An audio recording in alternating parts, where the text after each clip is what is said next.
अगर शबनम को फांसी दी तो देश में आपदाएं आएंगी, तो देश को नए संकटों से गुजरना पड़ेगा। यह हम नहीं कह रहे, बल्कि एक साधु का बयान आया है। पूरा विस्तार से बताते हैं कि आखिरकार मामला क्या है।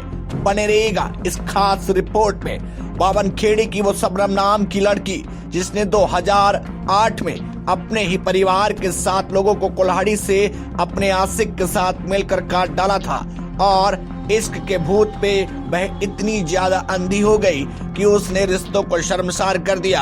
अब उसकी लगातार दायर याचिकाएं ठुकराई जा रही हैं।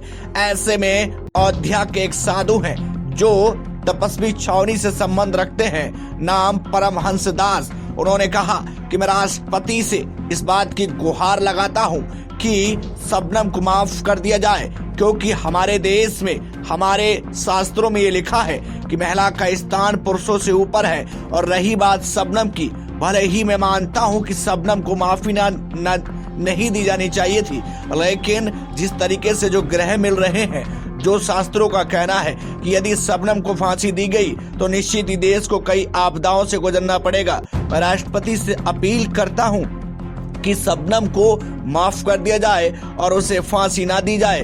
वह पहले ही अपनी सजा काट चुकी है और प्रायश्चित कर चुकी है। आपको बता दें, परमहंस दास का यह बयान बड़ा मायने रखता है, क्योंकि राष्ट्रपति के पास शबनम की दया याचिकाएं पड़ी हुई हैं। क्या परमहंस दास की बात को सुना जाएगा? क्या परमहंस दास का कहना ठीक है? आप क्या सोचते हैं इस बात पर कमेंट करके जरूर बताइए।